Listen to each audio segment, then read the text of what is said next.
All right. Hello and good evening. Welcome to the weekly Thursday SEO Mastermind held right here on YouTube. So my name is Chris Palmer. The format for tonight's talk, I know I'm a little bit behind, and I generally have a weekly, almost a mastermind group coaching consulting session with my good friend Craig Campbell at Craig Campbell SEO, another YouTube channel, also a website.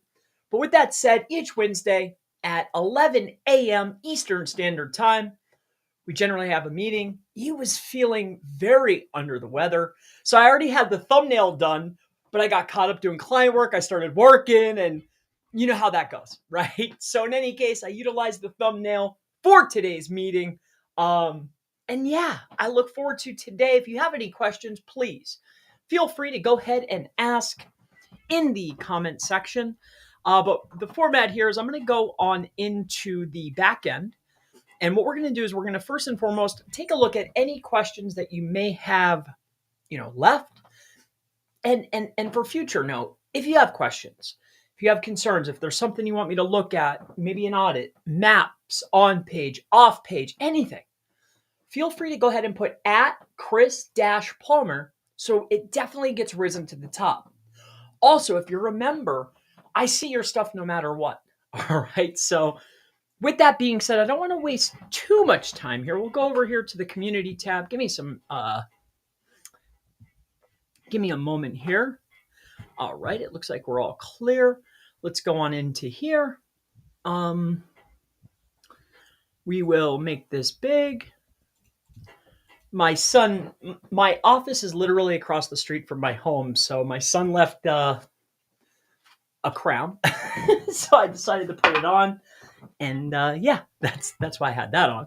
With that being said, we're going to come on over here and we'll get into the questions that were left from members or subscribers, usually stuff that rises to the top. If it's something really good or if I already saw it, then what I'll generally do is I'll answer it right away. Definitely engage with, whomever I see, but let's get through some of these. And this could also be some, post questions. So let's go ahead and go through here. So thank you so much, Pooja. So I think I was asking here inside of a community post. I think it was a members only post. I said, hey, what are some topics? What are some great ideas, stuff that you'd love to learn? And that's what I think some of these responses are. The really, really nice ones are ones that I saw previously. I answered already. So these are relatively fresh. So advanced gray hat, black hat tactics for GBP. Also, CTR manipulation, if it really works today. Also, if CTR works, then which tools are the best? That's multiple questions, and that's a good grouping. So I guess if I had to pick out the question here, also CTR manipulation, if it really works today. So no matter what, there's no one tactic, there's not one strategy or hack or anything. Like there's no one recipe that's going to propel your business to the absolute top. It does not exist. It's a persistent and consistent amount of strategy and technique and tenacity over the course of time. That's how you build expertise. That's how you build authority. That's how you build trust. How consistent can you be with your strategy? Plan your work and work your plan. So as far as the CTR, does it really work? It's part of the plan. Generating traffic and clicks from the area that you want to offer your services to, right? If you're a chiropractor and you offer chiropractic services, sciatica services, and you're in Los Angeles, your site should probably talk about chiropractor and sciatic, right? The traffic that you're receiving and you're getting clicks for should be chiropractic, sciatic, probably from Los Angeles.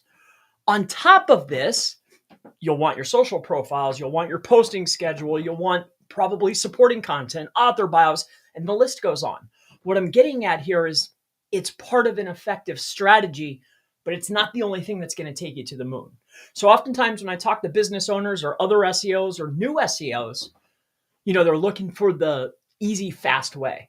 But SEO is hurry up and wait. So you do what's highly effective, you push all in, and then you hurry up and wait.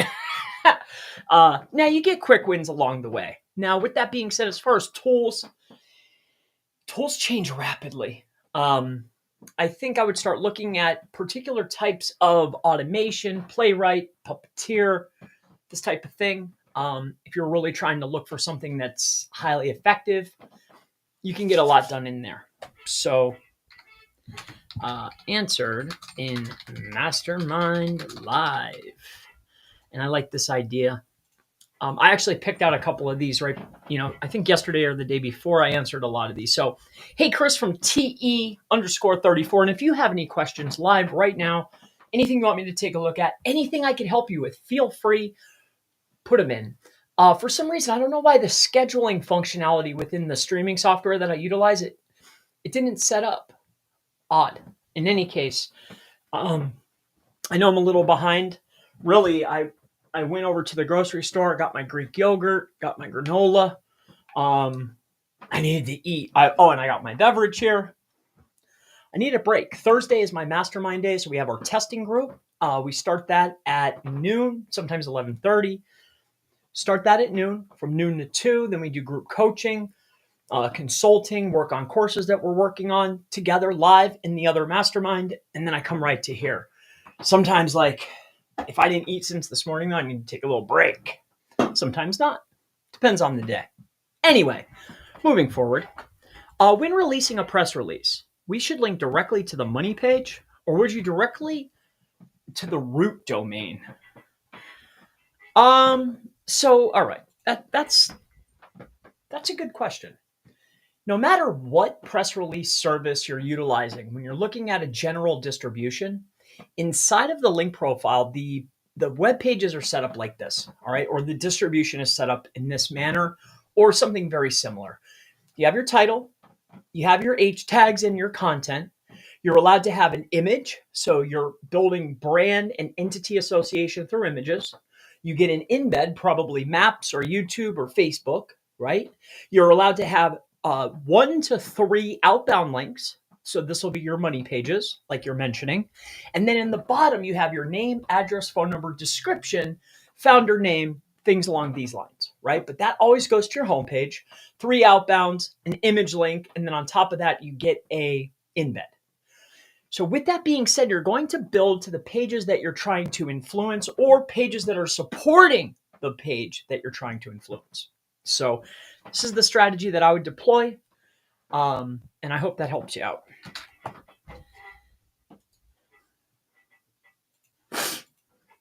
All right, next comes from Java, advanced techniques for YouTube.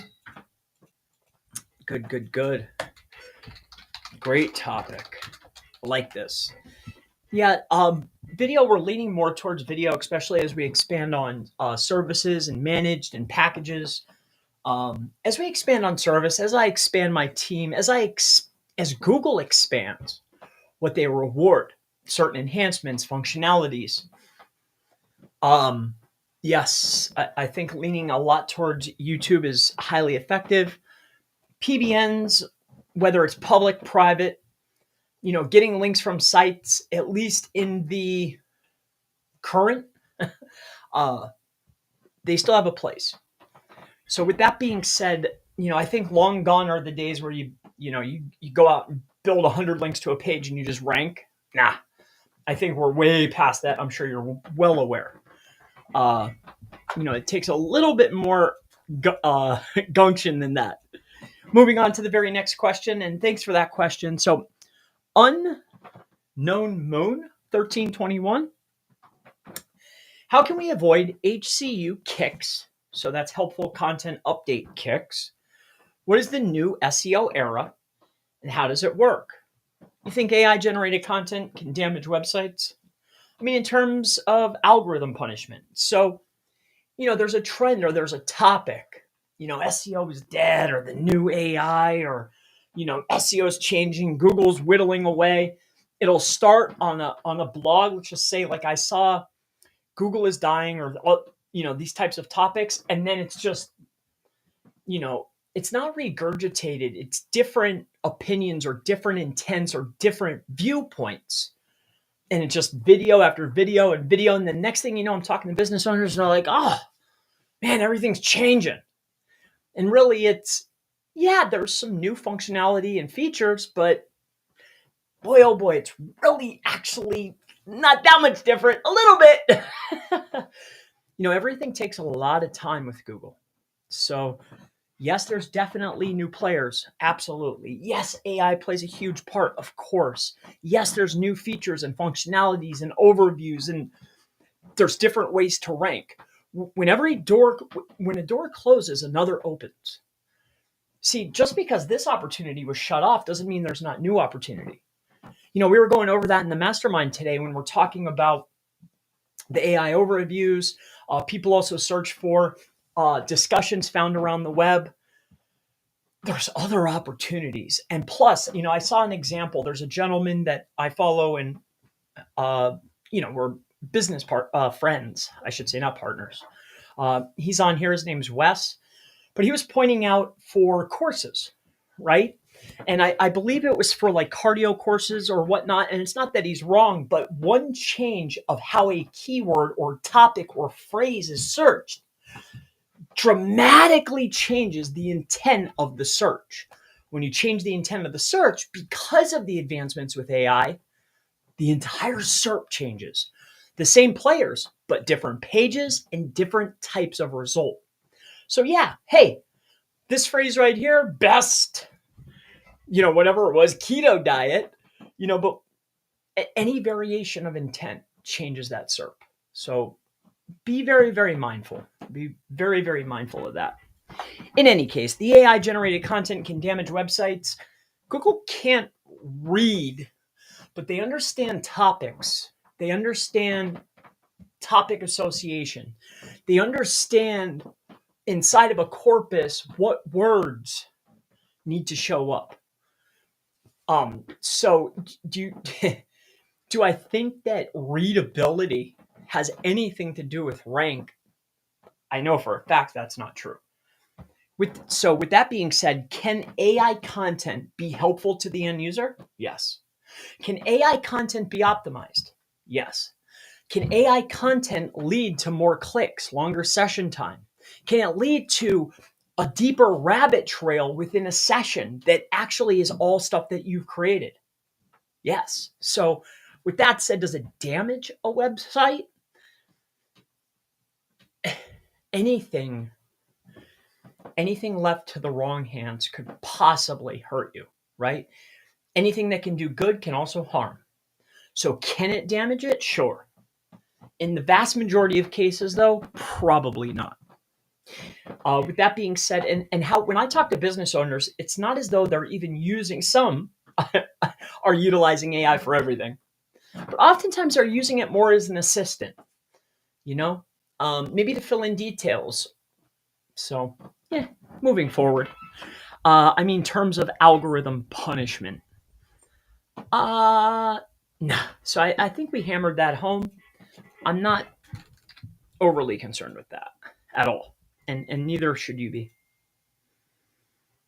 Okay, Musquan giving me a thumbs up. And that's it. Okay, so I answered pretty much everybody. What excellent content, man. So much. I'm so fascinated. Well, awesome. Thank you. Thank you. And thank you. So recaps from today, since this is a mastermind, from the testing group, what were we looking at? If you're curious, I think I'll start maybe. So what we were looking at today, and I won't get into detail because it's a completely different topic, but some of the things, just if you were curious, hey, what kind of stuff are you looking at, Chris? Like, what are you testing? What's going on? Today's reports had to do with YouTube. So we're looking at video. Does Google use OCR? Google just had a brand new patent update. The patent update in 2025, this is a very recent patent update. And pretty much what it has to do is, I might be pronouncing this wrong, but spiro and temporal contextual bindings. I probably said that wrong in any case. What the patent had to do with was Google is taking videos, extracting the data as far as what is called a storyboard. The storyboard is not only being utilized to understand better what's inside the video, but it's also utilizing it for malicious details, stuff that's derogatory or stuff that isn't good for advertising. On top of that, though, we know that Google is having a much better time of understanding topics, relations of words, right? So along with that, not only are they looking at the words and the relations of words to find out, hey, is what they're saying relevant? They're also looking at, well, what are you showing? What are the words on the screen? What are surrounding objects?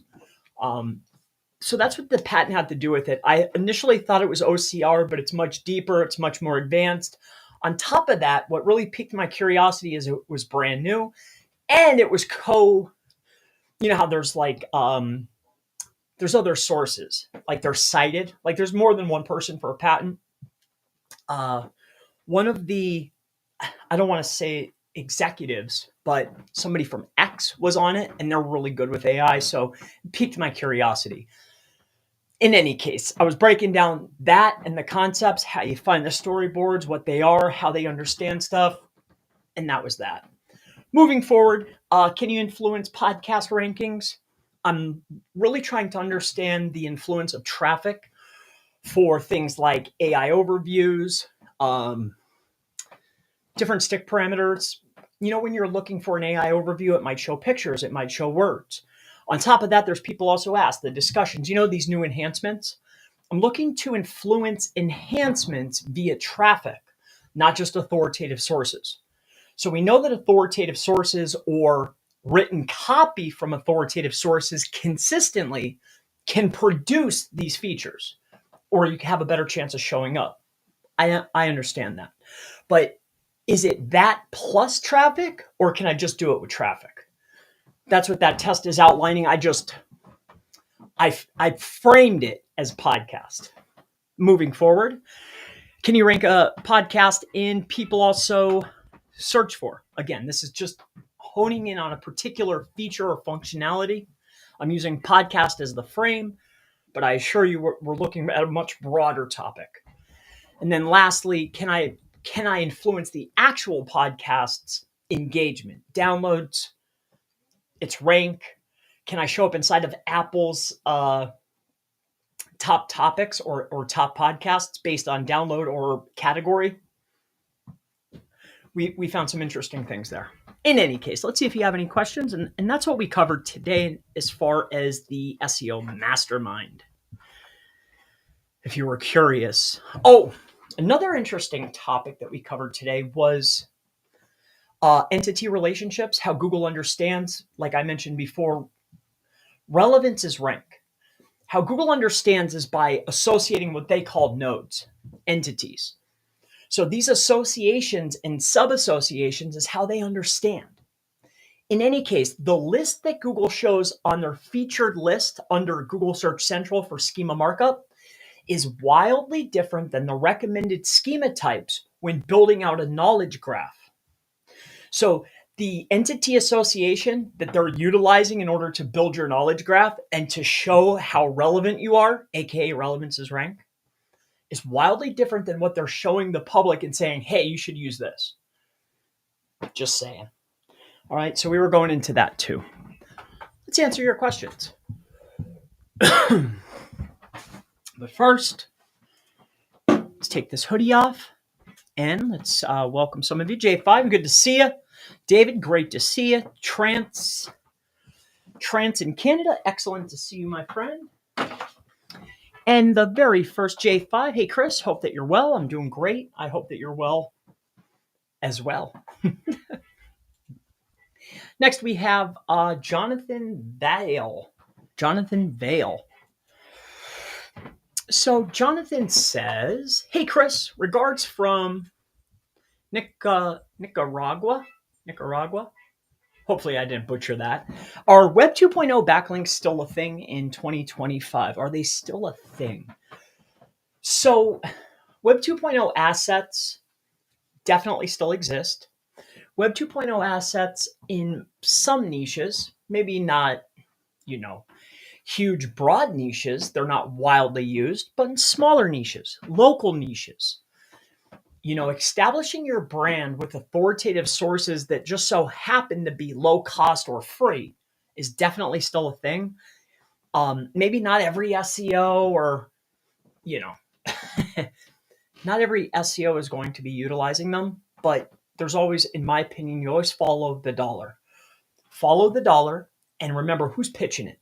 So is it not widely utilized because there's not an upsell on it and the general market knows what Web 2.0 is, which they put a free or low cost value on it? So there's no upside for the agency or the person who's pitching it. Or is it because, hey, I can't build any brand relevance cheap and fast by utilizing Web 2.0? Which one is it? I don't know. For me, I think that establishing brand or helping establish brand with the right Web 2.0s per niche is excellent. Medium's a great Web 2.0. In my opinion, Reddit's a good Web 2.0. And you could call it social. I'm looking at any asset that's a builder or where I could put my name, address, phone number, who I am, what I do, and where I do it for free or very low cost. It's a Web 2. So we like them for brand building, usually in the first stages or for pointing to internal location pages. Is it a primary link source? No way. Are they utilized? For sure. But not all are equal. And hopefully that helps you out. David says, what's up? What's up with you, my friend? Great to see you. So David says, hey, bro, I have a question. Excellent. Bring them on. As many as we could get today, the more information or the more I can help anybody, please. I'm very eager to do so. So when you offer premium links, like to BBB, do you charge extra for them or is it part of the package? So I have a question about link building. When you offer premium links like to the BBB, I'm not sure exactly. So I don't know why you would be linking to the BBB, but the BBB would be linking to you. BBB can be built. I believe they'll let you build a profile and then they might call you 9 million times. With that said, see those types of assets, if I'm going through the rigmarole or I've already set up or established some type of relationship, or just using BBB as an example, if I've set up the relationship, I've talked to the representative, they know that I'm an agency or I'm doing work with multiple customers, I've worked and negotiated a much fairer deal than if the business owner were to reach out to them themselves. And I could pass on not only my value and where best to utilize this particular link type, but I could also pass them a cheaper price. I manage it. I know where to send the link. I can give them a cheaper price and I can make a profit. That's a win for everybody. So in that case, yes, I would charge. It is a premium. It's still just a directory. Technically speaking, you can get one of them for free. I think there's other attributes with BBB. I'm just using this as an example because you asked. But with that said, if I can give value, then yes, I feel that there should be a cost associated. And on top of that, especially if said client can get it themselves at X cost, and I can offer them more value for a lower cost, it's a winning. It's a winner, my friend. That's what we're looking to do. That's my whole model right there. That's like, I'm looking for things that, not that everyone can get, but people know that they might not have the process or the strategy. So there's value because it took years to develop this and understand, okay, this piece at this time, send this here, do this, build that, don't do that, do this. No, don't do that, do this, right? You with me? So applying or giving max value for the lowest cost in this market is relatively easy. This market's interesting. It was the same. We were in the auction business. Everybody I talked to was looking for a double up. So like if we were going to an auction house or going anywhere, I knew that everybody was going to stop at the double up. So I'd look at, past auctions or past bids or on eBay sold listings, right? And I would say, okay, the price of this particular item or this collectible is this. What's half? Okay. If I'm just willing to take a little bit less of a percent, I almost got it every time. You know, if I can pass more value to the customer, I think it's much better. But teach their own. Moving on. All right. Trance. In the mastermind, are there other advanced SEO members? Or is the group mostly of beginners? So it fluctuates over time, right? So when we're talking about the testing group, it's primarily people and business owners and other SEOs that are intermediate to advanced to expert. Gentlemen and ladies that are in the group that are members but don't show up every time are expert level, right? Like, but they're busy. So with that being said, there's all levels. So the testing group is intermediate to an expert. We're talking about the group coaching session. That's going to be beginner and up. All right. So hopefully that helps you out. SAT says, hello, great to see you live again. It's great to be here, of course. Then hopefully we have a question coming in right after. I've noticed Google favoring long form content for blog posts lately. Many AI generated posts are even ranking #1 in the SERPs, which is interesting to see. Is this due to DA and trust score or anything else? Well, I'm assuming that the SERPs that you're looking in are actually, the vast majority of sites are actually being rewarded with longer form content. See, in my personal opinion, I like to take a look at the overall consensus of the top 10 for key term and key term variations. Take a look and see the players that are winning. Let's take a look at their overall word count in like the whole page. That's headers, that's footers, the body content, all of it. I would venture to guess that the pages that you're seeing, they all have longer form content, more words, higher densities. So, it's nothing is a coincidence with Google, and it's very rarely random. So hopefully that helps you out. Moving on. Thanks for that question, by the way. So next is Said. Hello, sir. Good to see you. Hey, Chris. Great to see you live. It's great to be here. I'm glad to see you. I like that orange in the background. I always like those colors in the background, like the yellows and the blues. It really pops, especially with the LinkedIn logo, like the blue and the orange. Those colors go great together. I'm a big fan of like colors and how they make you feel and how they influence you. And I'm always thinking in the back of my mind when I see something, like, hey, how does that color make me feel? So I don't know if you do the same thing. Probably because we're marketers, right? Anyway, moving on. 3D Computer Man says, my GMB or GBP is stuck in the 7 to 10 spot. Tell us more about your new service for management. So, okay, 7 to 10 spot is a great spot to be in, okay? Oftentimes when you're stuck in this particular spot, this is due to a lack of other factors, age, or quite frankly, not getting enough engagement, or your brand doesn't have enough popularity to propel you past the others. Oftentimes it's age, clicks, traffic. It could be social proof, aka reviews, but oftentimes it's the traffic, the clicks. You're not popular enough yet. As far as the service is concerned, I dislike talking about service, even though I offer service. As far as what we're offering, very, very, very simple.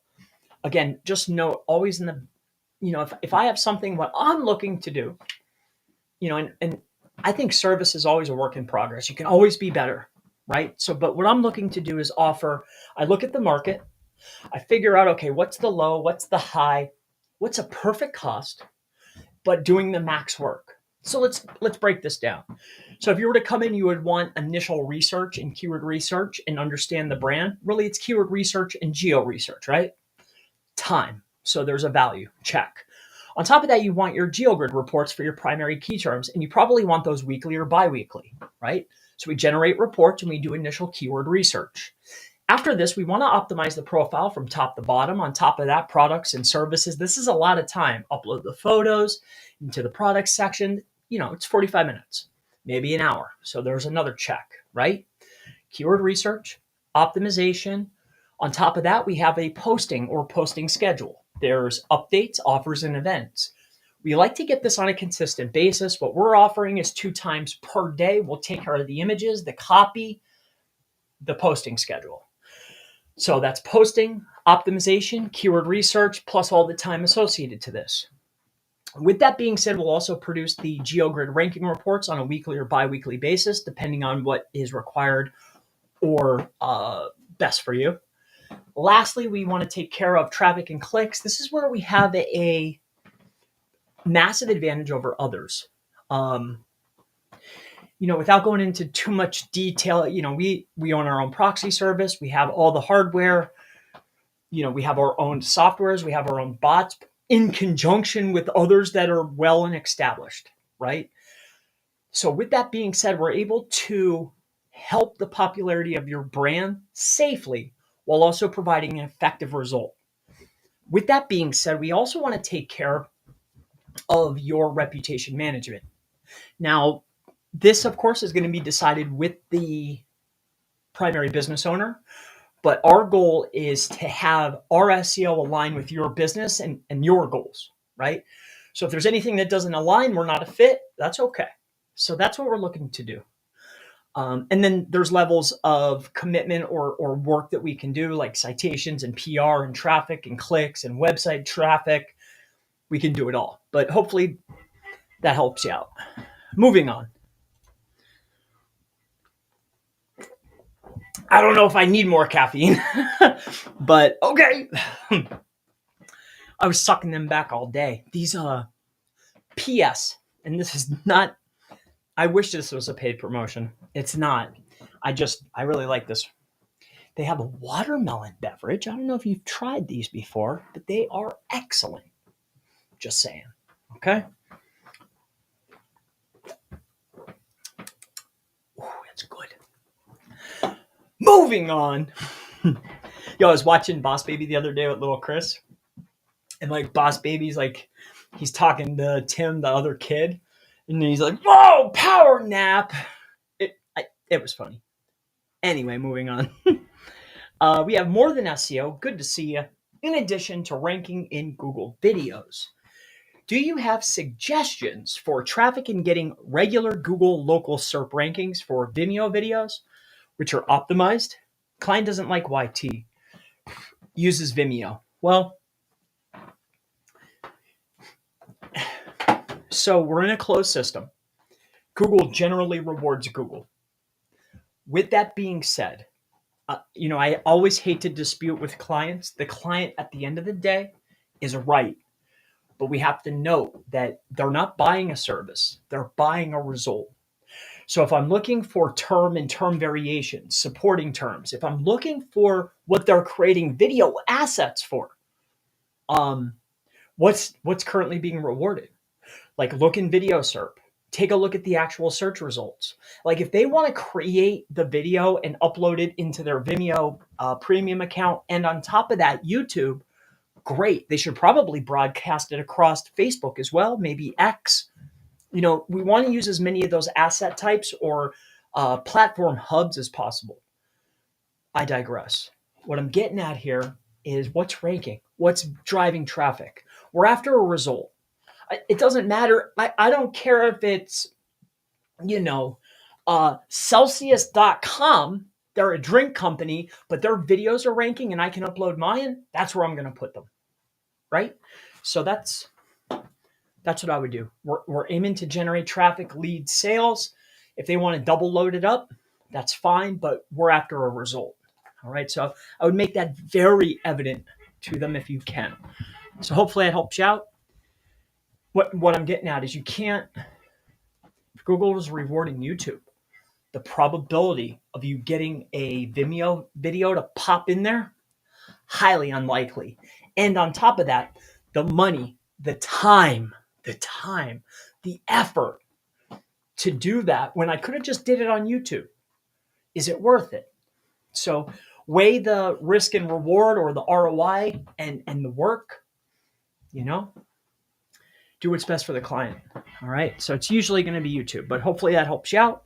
Moving on, Amelon says, sir, I'm beginning on SEO. I have a big problem. When finding focus key terms, I'm not showing volume. Keyword for my product name, wire twisting forceps. Push the same focus keyword, but it's not showing volume. All right, brother. This is an excellent question. See, not every keyword is going to show volume.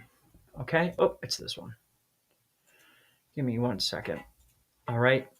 Just because a key term doesn't show volume doesn't always mean that it's not worth targeting, especially if it's the only thing that you do.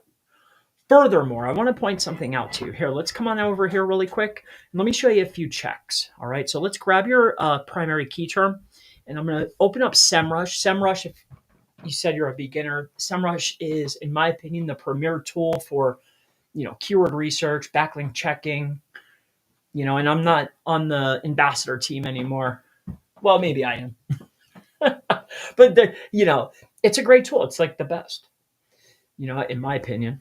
So with that being said, I'm going to use SEMrush, which is an SEO tool, and we're going to take a look at this. This is, I'm trying to highlight it. It's not working.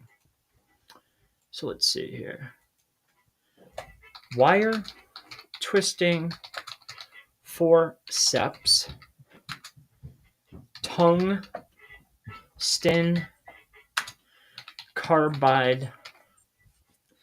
So wire twisting forceps. And then I assume that this here, tungsten, is a material of sorts. I don't know what a wire twisting forceps is, but bear with me here. So first and foremost, let's go see what Google's rewarding for this term. And then I'm going to also utilize a tool just for initial keyword research when we're analyzing the SERPs from a visual standpoint. We can go to USA or global. We can go ahead and put this in, and let's take a look together. Okay.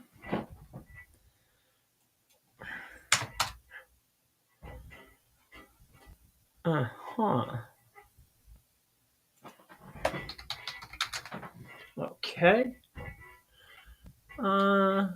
Okay.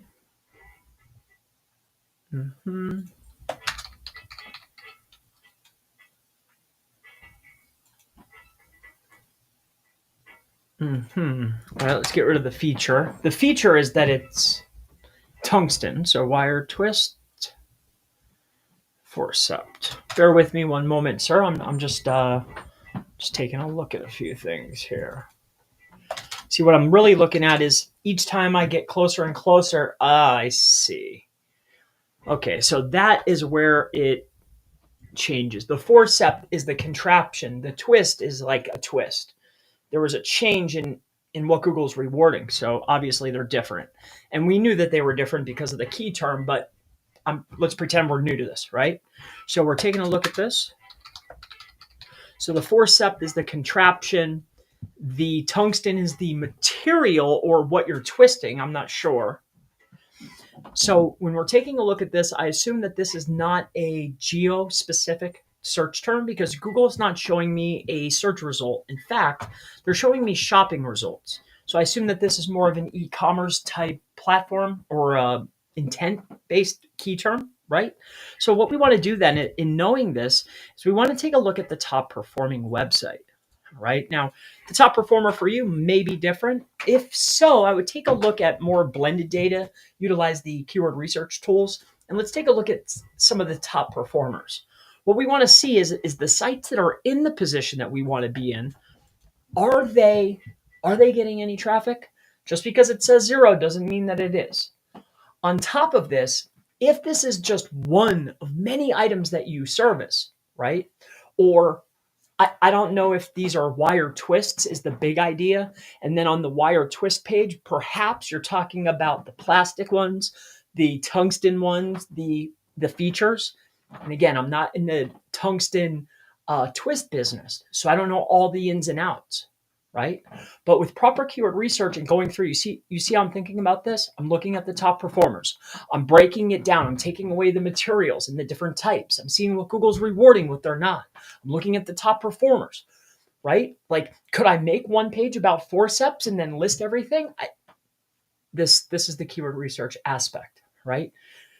On top of that, back to the point and the idea of what you're asking me was, hey, it doesn't have traffic. Should I target it? Should I go for it? Well, let's look at the winner. Okay. So we're going to come inside of here and we're going to go up here to the organic research. And when I see up at the top that products is being showcased, maybe this play is more towards running advertisements. But on top of that, this particular item, again, I'm not in the business. Is it worth targeting? Okay. Can it be combined with something else? I'm just walking through the thought process of keyword research. There are tools that will do the thinking for you, but I like a hands-on approach. In any case, when we take a look at this particular site, I want to just take a look at this. Okay, needle driver. Okay, so they have all types of stuff. Okay.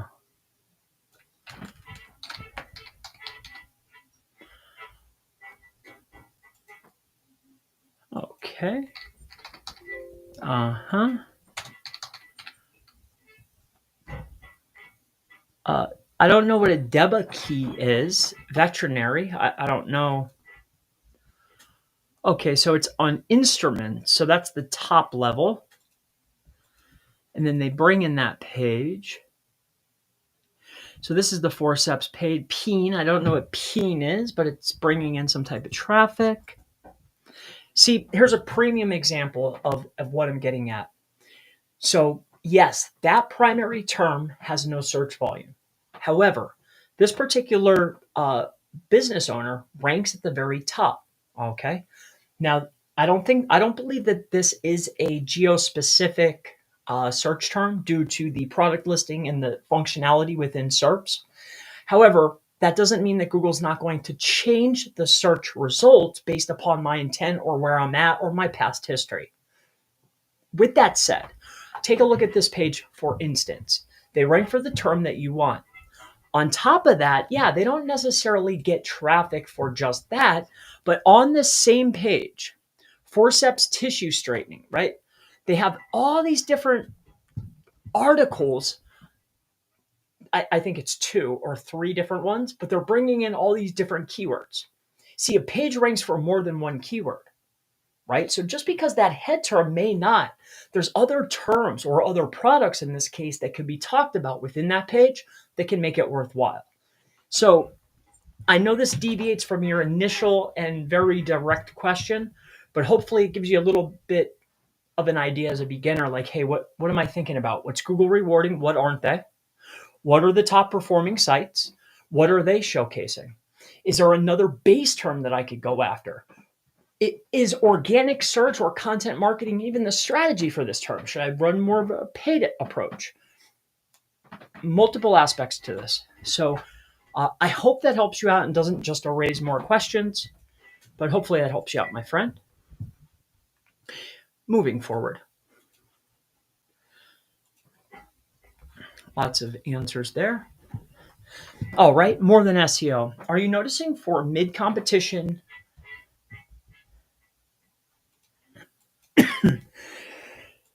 All right, more than SEO asks, are you noticing for mid-competition? Here, let's see how this looks.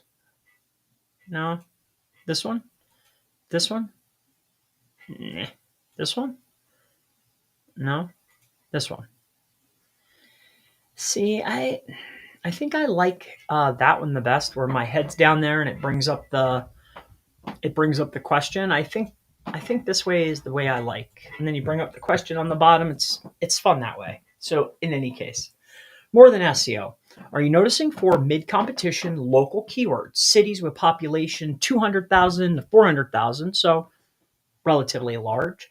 Are you noticing any schema and or other actions to increase the odds of appearing in these particular answers? Why, yes, I am. In my opinion, so I would take a look at, next time you have some time, take a look at what is called the, um, what's that other type? It's not micro, RTF. It could be RTA, but they will have a hierarchy of RTF. RTF is what I think it is, structure and entities that are associated. If you don't like that, perhaps another thing to take a look at is which entities are primarily making up the knowledge graph. So when they're making a knowledge graph, what entity types are they looking at? So with that being said, we already know what authoritative sources per niche could be helpful, right? Because when we go out and we start taking a look around, plus there's tools like Perplexity, or you can always ask Gemini or OpenAI, hey, I noticed this in these AI overviews. Can you give me some more, right? But with that being said, let's just say it was, I don't know, the Craig Campbell SEO podcast. Let's just say, for instance, right, my friend? So we come inside of here and we take a look. When is the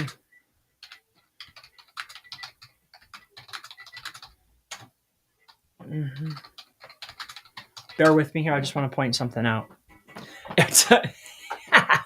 Depending on how you search, depicts the answers that, or the intent of the search depicts what answers they're going to give you, or the AI overviews.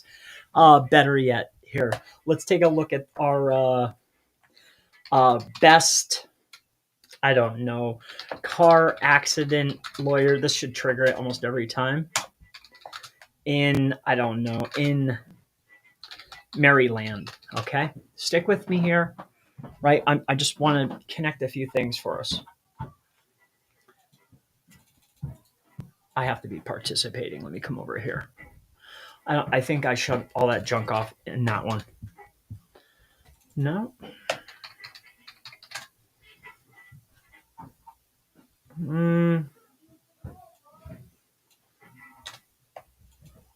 Bear with me. Bear with me. It's off the cuff, remember. Let's come on down. Ooh, they're really... We'll see if we can get one to trigger here. This is a little bit of what I'm looking for. How about this? I think it'll give it to me. Okay, fair enough. So here, we'll come over here. So there's key term and key term variations that you're looking for, right? Because back to your question really quick here, just so we can reiterate now that I've found a way to explain things, is, are you noticing for mid-competition local keywords, right? Are you noticing any schema or other actions that increase the odds of appearing? Okay. So first and foremost, we know that there are authoritative sources that are going to pick up, and I left it out. I'm not going to look anymore. But generally, they're going to give us source and source information.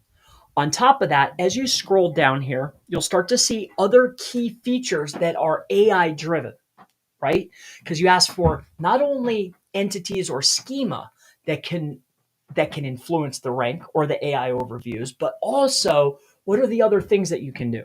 So we're looking for our key term and key term variations. Remember intent. You see how I'm searching? The intent depicts what AI features or what answers you get. So I'm looking for my term and term variations in order to figure out, okay, what source types are being rewarded for my SERP, for my niche, for my target market, for my AI overviews.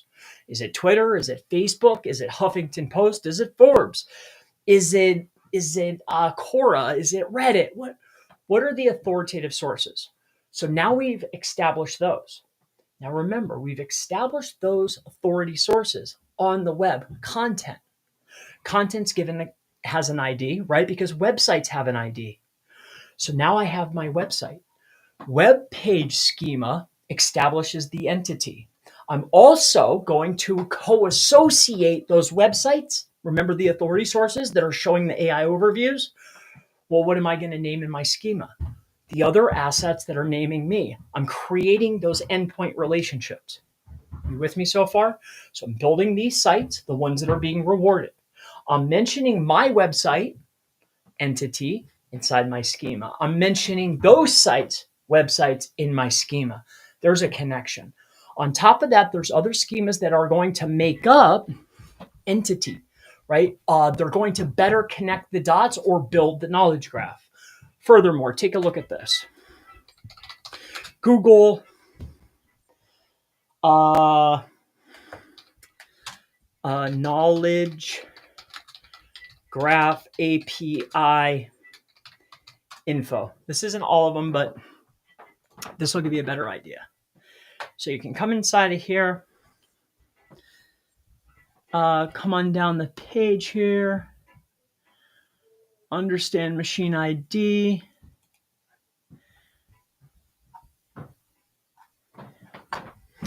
look up an entity, create, search for an entity, basic, list all entity, reconciliation, search for an entity, stick with me, bear with me,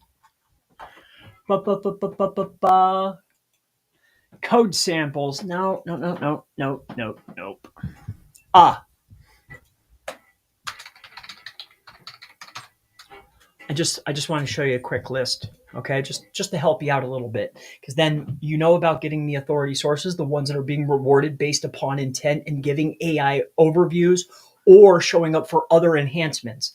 Enhancements are produced based upon AI, right? People also search related terms.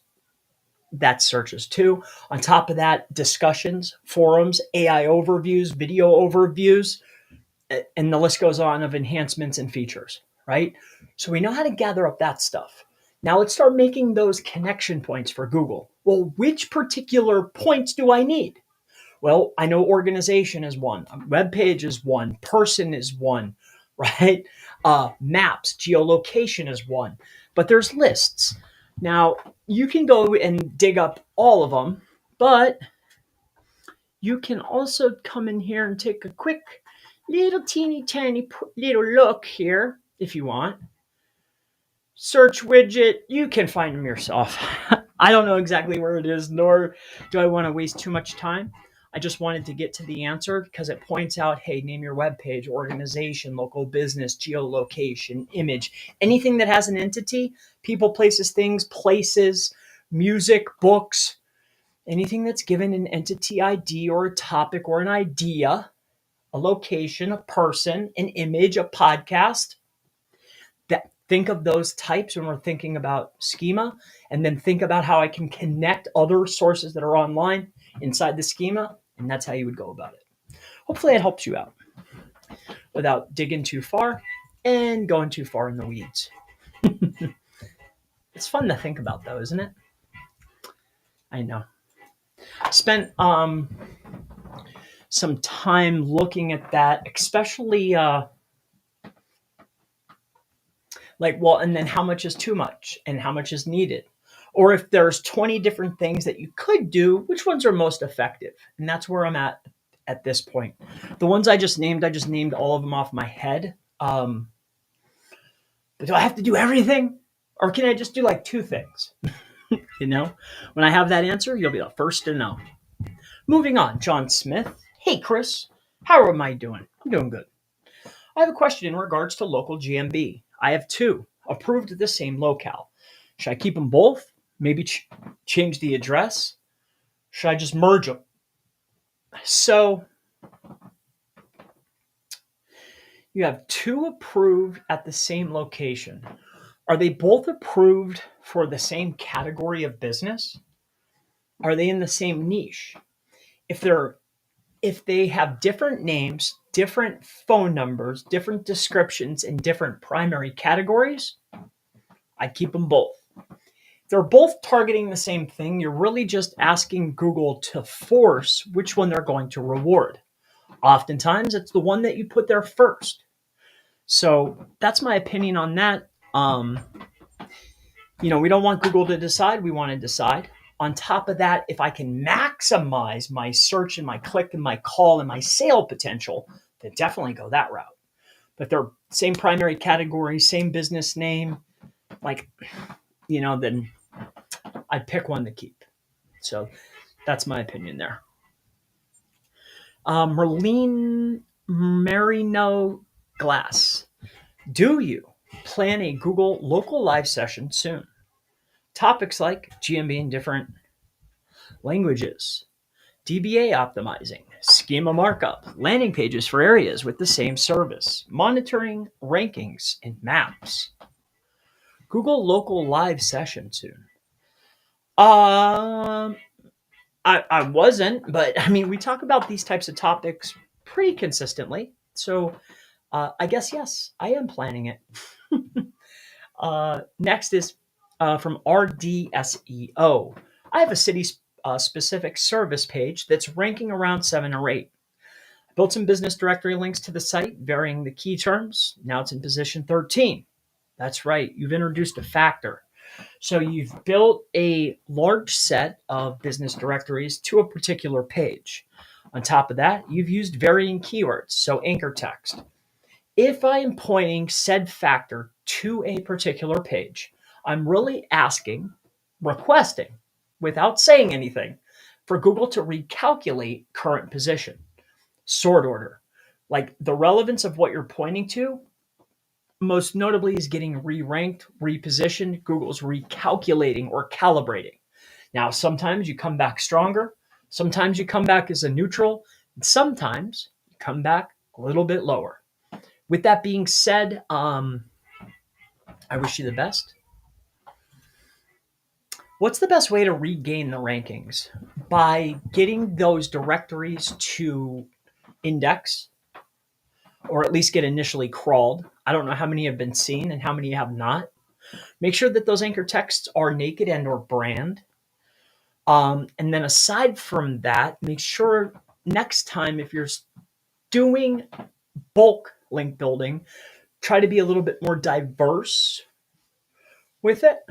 For instance, I don't know how many you sent to said page, but I don't know if it was 50, 100, 200, 300. I'm not 100% sure. But what I would most notably do is be very, very patient. It's being recalculated. 99 times out of 10, when you point a link direct, you see it down before you go up. All right. It's a recalibration or a reconsideration. Okay. So don't be concerned, my friend. Client also wants to rank well in GSERPs for local job hiring keywords such as journeyman, plumber job, city. Besides jobs, schema, and basic on-page and best practices for outranking job websites.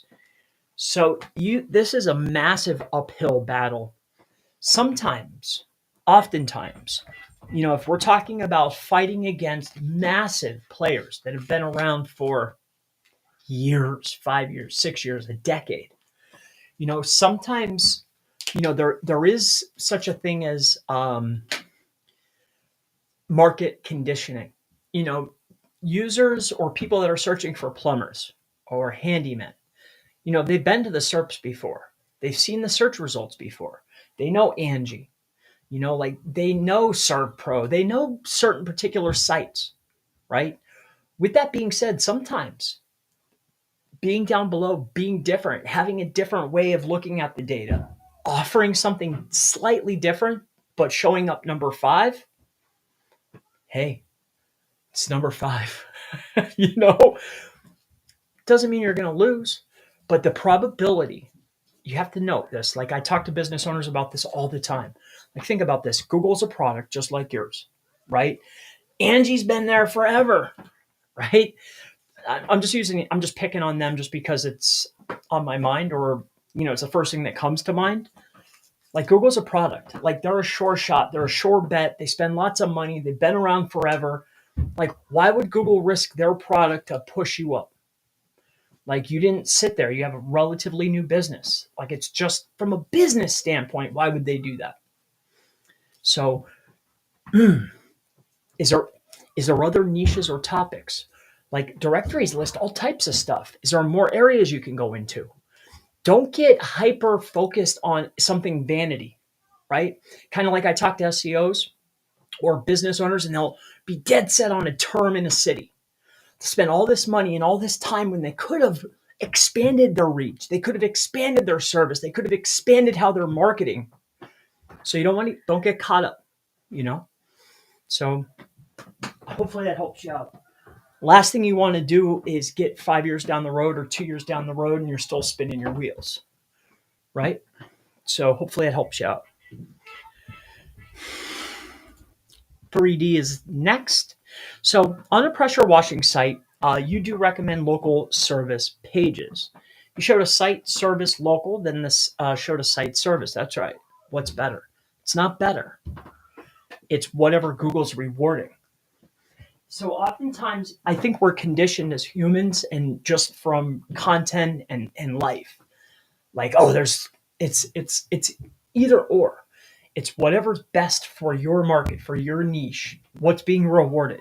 If I'm looking down the list, it's very clear when you're looking down a list and you're looking at the sites, like what's being rewarded. Is it home pages and top levels? Is it all directories? Is it directory sites? Is it all videos? Like what's being rewarded? That's exactly what I would go with. And that's what's best. All right. So I really hope that helps you. And on top of that, even if you're not optimal for the SERP, it still doesn't mean that you can't win. Like I've gone against the grain and won. I've also gone against the grain and lost. So there's that too. I see lots of old sites that are out there and it'll say service / some, whatever the location and service is. For me, what's optimal is whatever Google's rewarding. That's what I would go with. Doesn't mean that you'll automatically lose by not being optimal. Hopefully that helps you. Thank you. Why, thank you. No problem. More than SEO. John says, same niche, same cat, everything. I would pick one and run. Google will pick for you. Another opportunity that you could do is move that pin out, but why go against the guidelines? Just stay on the up and up. If there's reviews that need to be transferred, you can take care of that. It's a very simple process. I made a video about it. Besides that, I would pick the one that's the oldest, pick the one with the most reviews, pick because Google's going to. Google forces rank. So it is what it is. Dennis says, what do you do if your images keep getting rejected when uploading to GMB? Fix the size, fix the content, fix the colors, fix the size. Oftentimes it's because the MBs, the megabits or kilobits, are too big. The image is too large, it's too robust, it's too dense. Maybe there's something in it, or there's a photo, or maybe there's too many that are repeat. Maybe it's the color, maybe formatting, the time of day. Could be anything. Then if you're still having trouble, go look at those API connections. What's blocking me? Who's blocking me? Because you shouldn't, even though in my opinion, there are friends, but they're not Google. I think about them a lot. I know that. But they want you to upload photos. They want you to be helpful to your potential customers. They want users to come onto Google and find the answers. They want to help your business, technically speaking. So I would start looking for deficits. What's blocking me? What are the APIs? What are the image sizes? What's in the image? Is it the logo? Is it been repeated? Is it the format? Is it the time of day? So go through those questions, and I think you'll find your answer. Now, excuse me for one moment. I need to use the lavatory. Please get your questions in. If not, when I come back, I'll walk you through. I walk through all kinds of tools. We'll play around with the tools since it's the mastermind. I'll show you TrafficBot Pro, the new update. We'll mess around with that. All right. I'll show you guys how that works. I don't own it.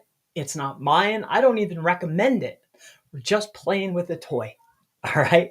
I bought it many, many years ago. I bought a lifetime license. I've had it forever. They've updated it. We can mess around with it. Okay. There you go.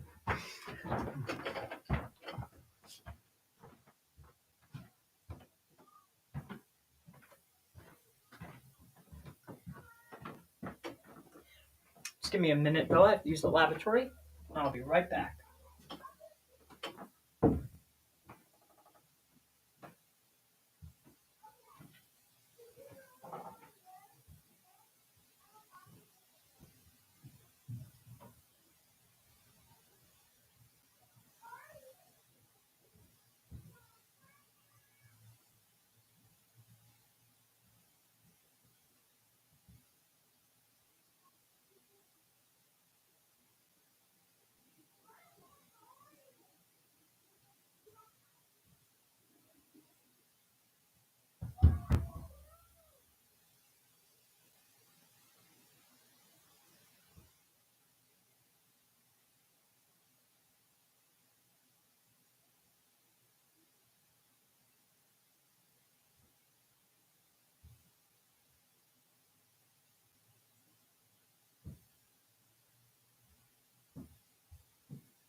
All right. Sorry about that little intermission. you know, uh, I use the lavatory. Anyway, we'll go ahead and answer these, and then we'll goof around with the tool if you want. If you don't want to, I mean, that's cool. But one thing I know about the SEO community is we love gadgets, right? So I'll show you one. Reason for this one currently, it was brought to my attention by a faithful and very trustworthy friend that perhaps it has a certain functionality that works exceptionally well right now related to advertising. In any case, we have a question here. Should I build different sub pages for the same service in different parts of the city? And how do they not become spammy? Ah, well, excellent question. So I talked to different business owners, other SEOs, webmasters, web designers, and we all see the same thing through different eyes. Now, for me, the end goal is to get more traffic, more calls, more form fills, more sales, right? For business owners. And we want to do this as safe and as fast and as cheap as we possibly can. It's hard to, by the way, that's very hard to meet this quota, by the way. With that being said, though, um, the why is more important than some perceived understanding of what spammy is. Like Google ranks pages 99.9% of the time new users, it's not like they're navigating through. They come in from a search. They come in from a search because we ranked a page for a key term, a key phrase, or an idea, a topic, plumber in Houston, right? So I wouldn't be overly concerned with being spammy or having too many page on a topic of service that we provide. Like, I offer my service in these areas. I have a page for said service in said area. Now, with that being said, how do I do it for different parts of a city? Well, this is where I think I would be cautious. All right, and let's show more of an example on this one. Okay, so I'm going to point this out. So when we come over here, here we can go inside of here, and let's just say it's Miami. All right, so when we go into Miami, we can quickly see there's two ways to go about this. All right. Now, oftentimes, like Hollywood, there's North Hollywood, West Hollywood, and there's Hollywood, right? Now, there might be East and South, but I know West Hollywood and North Hollywood, right? With that being said, I want to point out how Google will outline a particular city or an area. Inside a city and area, it's made up of a few parts. These parts are AKA entity information. So when we're looking at a particular city, if there's not a north, east, south, or west, and it has separate search volume and separate search results, for instance, when I search for chiropractor Los Angeles, and then I search for chiropractor West Los Angeles, right? Both Los Angeles, very, very similar, but I believe, unless Google has made a change in the last couple weeks, unlimited. This is the LA page. This right here is a home page, right?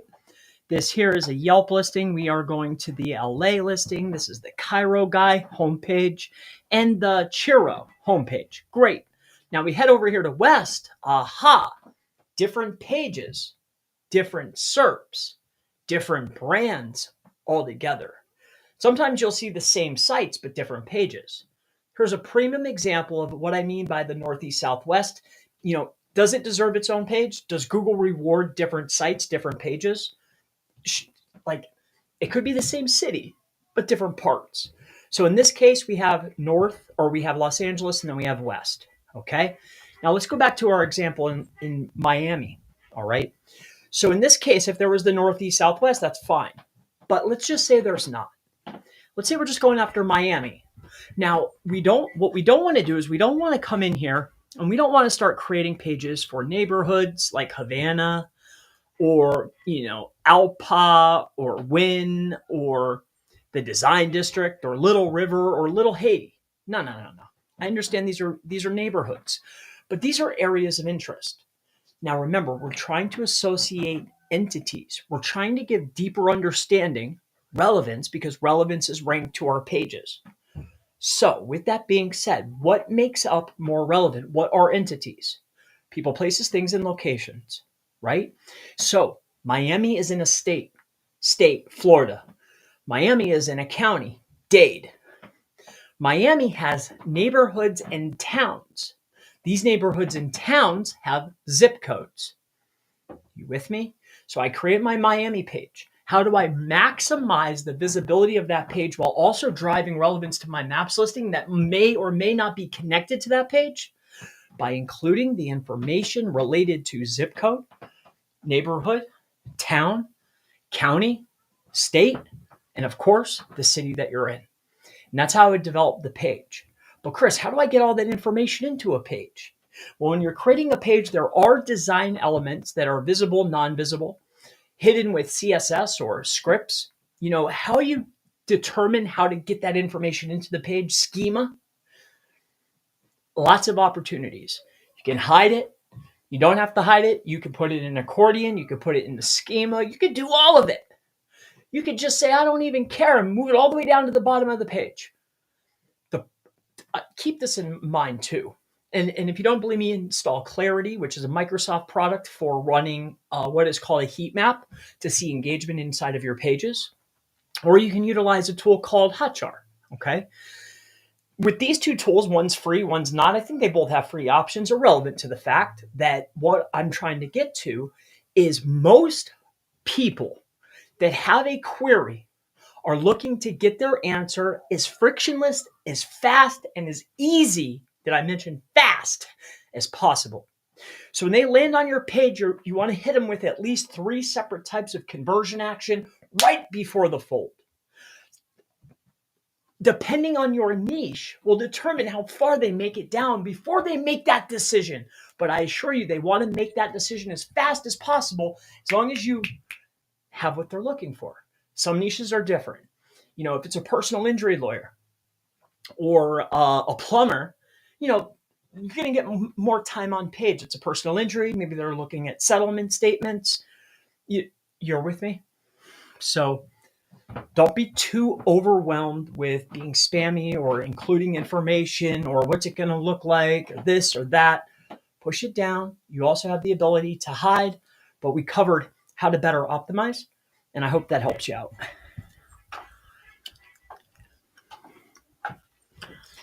Alrighty.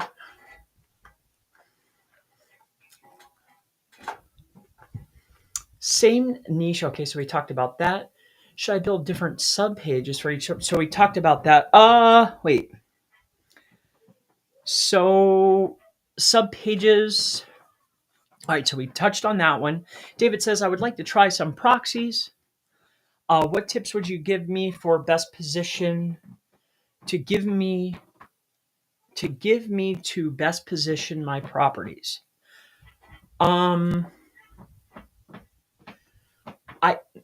So with that being said, so proxies are for tools that you're already utilizing. We offer mobile proxies. Depending upon your project will determine the level or quality of proxy that you need. All right. If you're running traffic or clicks or just tools, this is varying different qualities. Is it residential ISP static proxies? Do you need rotating proxies? Do you need mobile? Do you need mobile rotating? Do you need a pool of mobile rotating?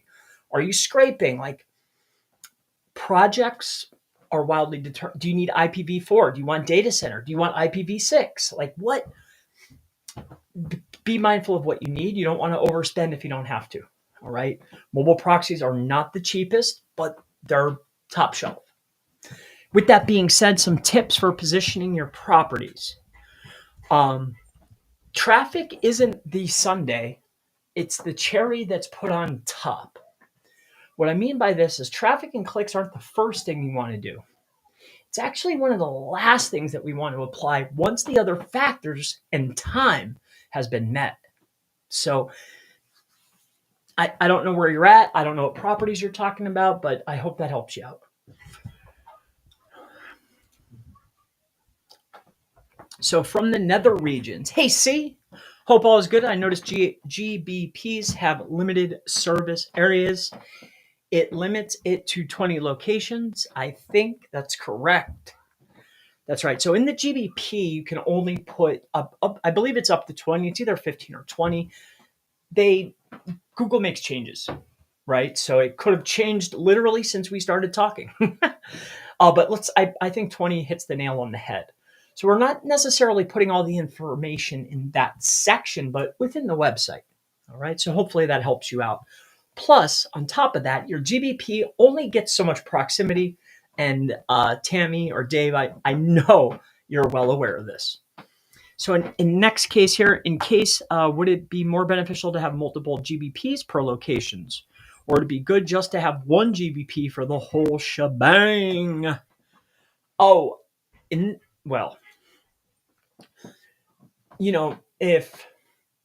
Let's look at this from another standpoint, right? If I'm sitting in a boat by myself and I have one fishing pole, right? And I'm taking my pole and I'm throwing it east. Do I have a higher probability of catching more fish with one pole, only throwing east? Or there is 4 of us in a boat and I'm going east, you're going north, you're going west, and this other person's going south. which day is better? Monday's just me, Tuesday it's all four of us. Who has a higher probability? Just statistically, what do you think, right? So more lures in the water potentially can lead to more fish. So I think having more verified listings in a 5 mile apart radius, super beneficial. But then there's more work, there's more time, there's more directories, more citations, more traffic. It's everything you just did here again and again. That's different. Ideally, doing business as, so another license. Would it be a different EIN? I don't know. Doing business as, nah. So you have that. A different name or name variation, different phone number, different description, different web page, right? Maybe entirely different sub-services. You get the picture. Hopefully that helps you out. In a nutshell, more locations is better. All right. Here you want to mess around. Bring it around town. Okay. All right, so what are we goofing around with in here? Okay. So version 5, 2.24, it's the most recent update.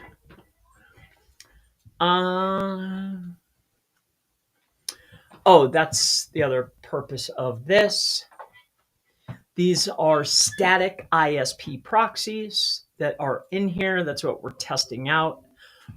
One of the things I was testing out when I ran this particular set of queries was I was looking at how many threads can I run in a session before I get a proxy banned. And the answer is well,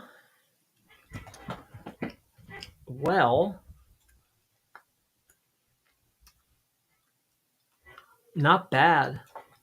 758 out of 1,000 on that batch. And then 367 out of 500 on that batch. So not too bad. I don't know what that percentage of failure is, but I've seen worse. I've seen worse with data center. So that's pretty good. And I think I said, did I say static? They're rotating ISPs, so they do forward back to a actual residential provider. Okay, so the proxies doesn't matter. So I guess we can go through maybe just goofing around. I'll show you some of the functionalities, I guess. All right, so you have your Chrome settings. You can disable the images. You can hide Chrome. IP resolution fail, but still running. Disable logs. Random browser point. Chrome extension count. So you can have extensions like regular profiles. You can change different functionalities within the tool set. Obviously, here's some of them. With that being said, and again, this is not a detailed walkthrough. I'm just showing you another toy, okay? I don't recommend this tool. As far as I'm concerned, pretend I don't even use it. It's just a cool toy, okay? If you want to goof around with it, go for it, right? But I don't promise anything, all right? With that being said, this is a cool toy, so I'm going to show you it, all right? And right now on this new version, it'll run up for you. It's for what I don't, if you guys have used bot software in the past, now versions change. One update and it'll stop working. This is the it's actually the 24th iteration since they went to V5. With that said, like literally last week, it was on version 2. Like this was a 2. So it's updated twice, and yeah, it's still going strong, but, by the end of tonight, it might change. In any case, I just want to point that out to you. So when you're inside of here, it's pretty simple. Very straightforward, nothing fancy at all. But I don't like fancy. I like working. This right here is the schedule. So you can schedule by frequency. You can schedule by like a timer. You can even loop it. Okay. Nothing fancy there either. Alongside of that, you will have a couple functionalities. So we'll go through those right now. So functionalities or tasks. So you have browsing, Google, Amazon, Bing, eBay, or Yahoo. Bing is, I like Bing. With that being said, let's move forward. So let's just say that we're going to browse directly. So when we come inside of here, we have very basic functionality. I'll show you the part that makes this tool special momentarily. But again, just because they have a hot version doesn't mean that it will run forever. I assure you of that. With that being said, this is very, very basic functionality. And you're probably thinking, man, this isn't that cool. And you would be correct, but that's not all, folks. We scroll down here so we can load. We can use a refer. I don't recommend that because then you got to get headers right, header sizes right. Is the refer header requests or posts right? I don't want to risk it. Is it right? I don't know. The least amount of deficiencies possible, the better off you'll be. So you might want to clean that up. And remember, we're already pushing. We're already pushing it, right? Like, do we really want to push the refer too? Like, do we want to? How much pushing do we want to do? Right? So we clean that out of there. All right. Moving down the list here, you could load your URLs, but this isn't where the fun is. So what's also really cool about this particular tool is down in here is the devices. Now, you have the ability, of course, to create devices. And here.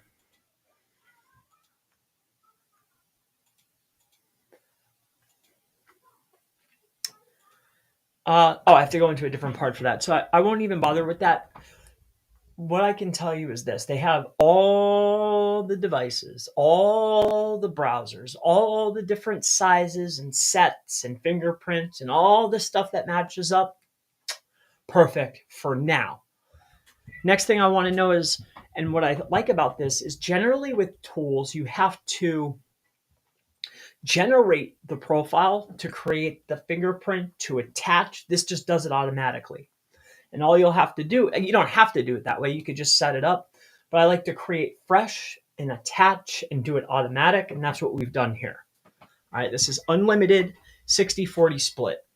60 mobile, 40 desktop. So for my other campaigns, when I use that, I'll run mobile proxies with my mobile device agents, and I'll run residential rotating ISP with my desktop. You with me? So when I bind them, it works out good. Okay. Moving forward, other functionalities. Oh, why this is cool for now, and what's cool about it. But Chris, don't you have your own tool? Why, yes, I do. And I like to see what others are doing right. And I bought this a long time ago. I have them all. Like if I go through my servers, I probably have all of them. You remember PandaBot? Remember, oh my gosh, there's so many. Supreme Traffic, PandaBot. I can go back even farther. Like I have them all. I promise you. Diabolic before it got to a user platform, right? So many different tools. So many tools. I played around with all of them. In any case, you right click here. And then what's cool about this, and I saved this for last, is this. Come into here. And then what you care about is custom. So you go to this section right here, and it's not in the main functionalities, but and you can also import your custom device types, or your custom clones. I forgot to mention that's a pretty cool feature too. Cloning, you could clone devices and run them inside of here. Uh, it's pretty cool. Aside of that, you come inside of here, and what you're looking to do inside of custom is edit. Let me just make sure that this is good to go. And then you come here. And then this is another setting that makes the tool fun. You can set up your own, not only the fingerprint and the binding and all that stuff that we all love and share. Not only can I import clone devices, or virtual devices, whatever you want, right? We can also come in here and we could set up things like this.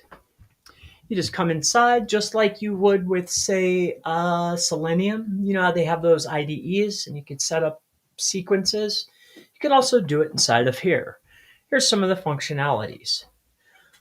And yeah, lots of fun stuff in here. All the stuff that you almost need. A couple things I wish that were here, but for who recommended this to me, for what they need it for, highly effective. User agent clearing, setting user agents, proxy binding, it's all here. So that's the functionalities, and then it's just a basic, simple bot. It's the features, it's the binding, it's the importing functionalities, the clone and run, the VPN connects.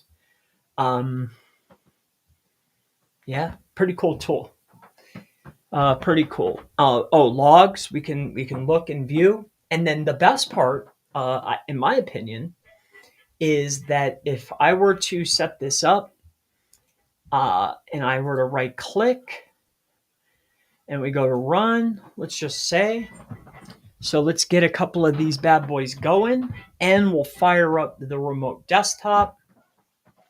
So we'll see how many threads we get cooking here. There's like 1 gig of RAM on here. I believe it's a Ryzen 3700 with a gig of RAM. It's partitioned. Remember, this is a VPS. And we're running 2. It'll just keep cooking. We'll keep going here. What I'm getting at is we have like 1 or 2 gigs of RAM, and we have a partition, a fraction of a Ryzen 5 or a Ryzen 7, like a piece of a CPU. What I'm getting at is it's not hungry like a lot of other bots. You try to get a bunch of sessions and threads running with a lot of other tools, you're going to have trouble. So it's very efficient. And that is another, their threading is very, very good. These guys are good. They're okay. And that's all I have to say. There's a toy for you. I don't recommend it. It's not mine. It's not for sale. I don't have a link. I definitely wouldn't even use this tool. I just wanted to show you a cool toy. And there you go. All right. Tammy here. Yes, Tammy's here with me. Thank you. Clients asked. I just wanted to know what you thought. Oh, clients are asking. So what did they? Let me just make sure. Did I give a thorough answer? Or would it be good with just one? Okay. Yeah, if they could get a bunch of them that are listed out. See, here's the issue though. Like, see, when I show stuff, right? Like, you know how we do things. Like, I show stuff that's like, it's a mediocre, right? Like, you set a realistic bar. So, like, we're showing ranking reports. Like, when I'm going over past client reports, like, yeah, they caught a win. But I don't show 50-mile or 30-mile radiuses where it's all number 1. You get what I'm saying? So, oftentimes when I talk to clients or they want to do riskier type tactics, right? It's because they saw online in some obscure niche, right? In an easy niche in a small town, somebody got lucky, right? And then they recorded the results, you know? So what I would do is make sure that they're actually segmented.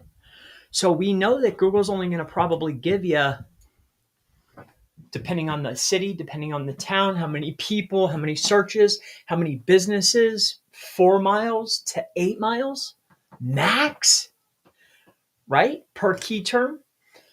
So what I'm getting at here is if I know that I'm going to catch a 4-mile radius, if I'm going to segment them equally so they overlap each other. Like try to dominate an area and be very strong. So that would be my recommendation. More lures in the water, aka more verified listings. Besides that particular point or aspect, don't be greedy. Take it slow. Don't rush. Don't pack anything in.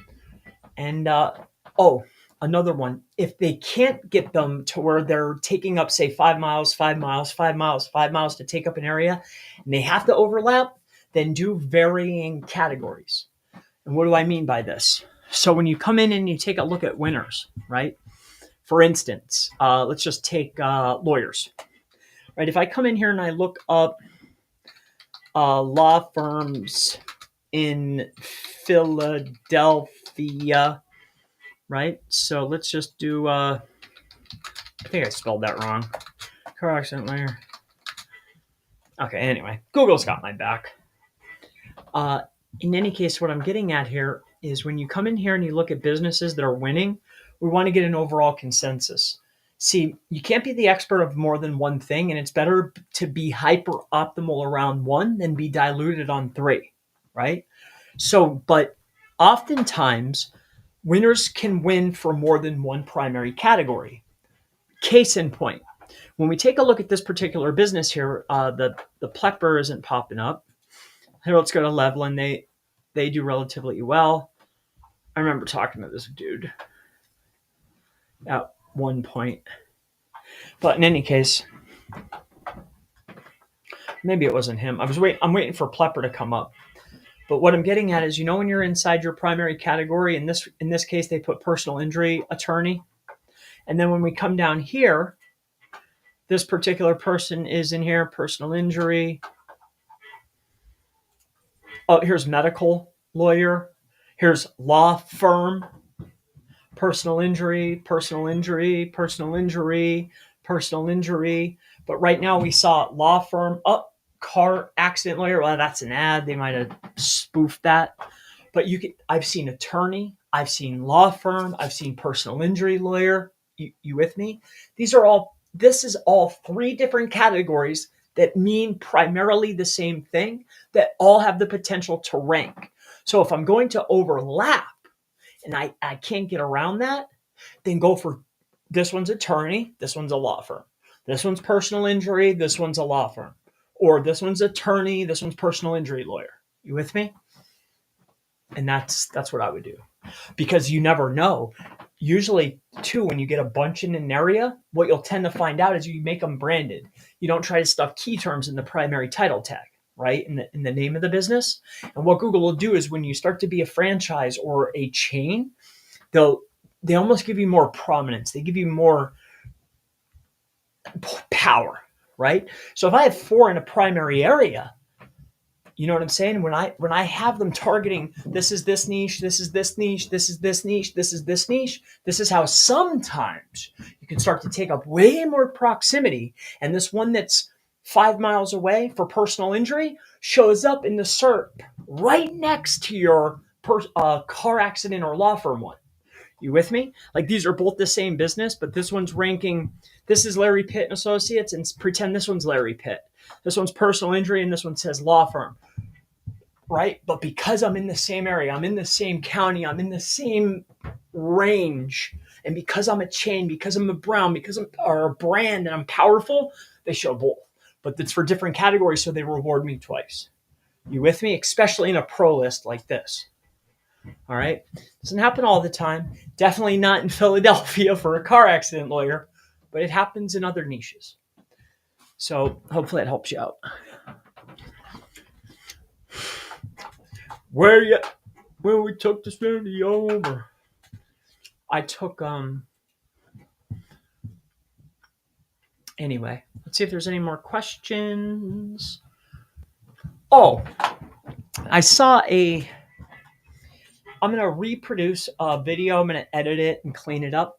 But I made a video about ghost traffic.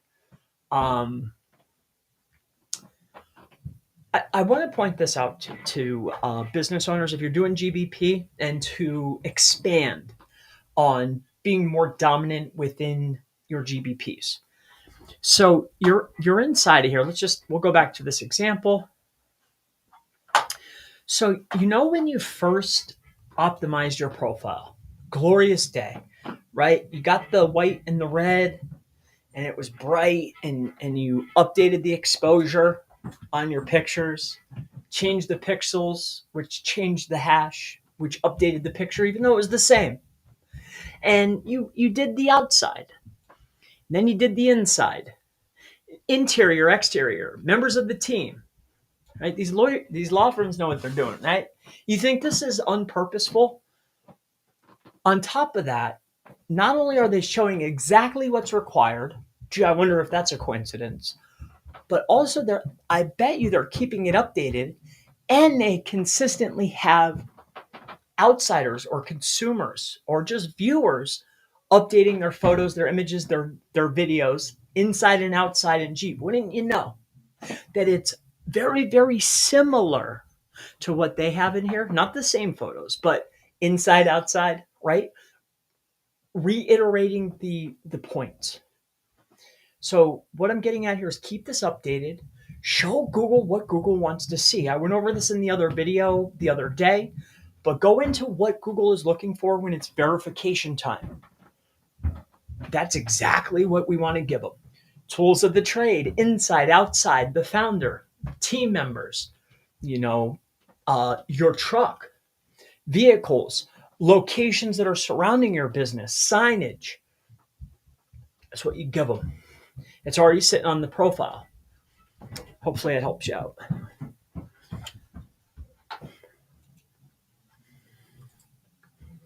All right. And it's 7. Cool. Wow, crazy. I'm getting super educated. Definitely helps out a lot, bro. Well, thank you. Love the stream. Why, thank you, Chuck. Chuck Berry. Chuck Berry. How do I know that name? Oh, I'm thinking of Tim Berry. It's a singer-songwriter that we tend to listen to. In any case, I think that ought to wrap it up. Hi, Tammy, Dave. It's my first cousin and her husband, of course. I just wanted to know what you thought. I mean, I could talk about this all day, but I think we're going to wrap it up for today. With that being said, I made a really fun video on another channel related to lead generation for local businesses, local lead generation company and agency. Man, I figured out quite a lot about ranking. Of course, I would never do anything within my personal channel. I've spent way too much time in here, but super cool stuff. In any case, I'm starting to get drained. No, we've been right here, standing literally right here for the entire day. I took a 10-minute break, however long that break was. I love it. I love you guys. Thank you for your time. Many, many blessings. If there's anything I could do for you, or if you have questions or something comes to you after the stream, talk about it in the comments below. As we start building out Gray Hat more and more, I want to start showing the other side of the agency. We're not going to pitch numbers and all that stuff. I just want to, further highlight for my son and myself what it took as we grow. I've proved out concept to myself on the service side or the one-off side. So we're going to keep growing, but I just want to document more for me and my son, or my son and I. On top of that, I think we're going to start doing 2 of these. One will be for training and training growth, primarily dedicated to creating and developing trainings together on a recurring basis.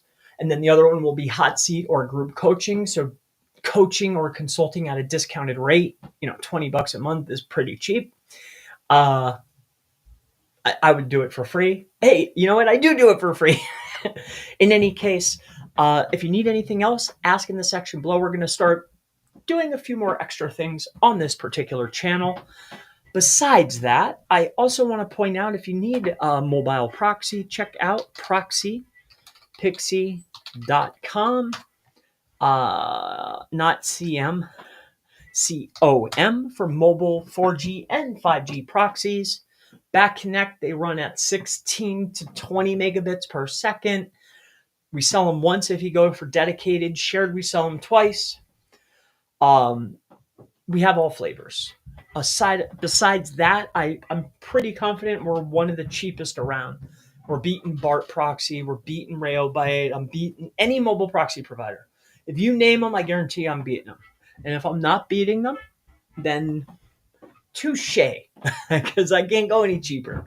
Besides that point, if you're looking for education, group coaching, courses, masterminds, or SEO testing, check out the SEO Mastermind.org, please. There's free resources here as well. Go to free. There's value. No matter where you look, if you're with me, there's always going to be value. Besides that, if you need service, consultation, pretty much anything, feel free to come on in. You can go down to the bottom, see what we have to offer. If you are looking to get started, or you need some time, some evaluation, anything along those lines, you can head on over to the calendar at calendly.com/Chris Palmer Marketing. I appreciate your time. I'm starting to get tired. So thank you so much for your time. I had a lot of fun. And as I'm closing out the session, more people have joined. See, now you're like egging me on to stay now. See, my son is playing with his friend, so I have time. I'm just tired. My back hurts. I want to sit down. I think I'm going to go for a ride, get a chicken sandwich. To be honest with you, that's what I'm going to do. I love you guys. Thank you. Without you, there's no me. I appreciate your time.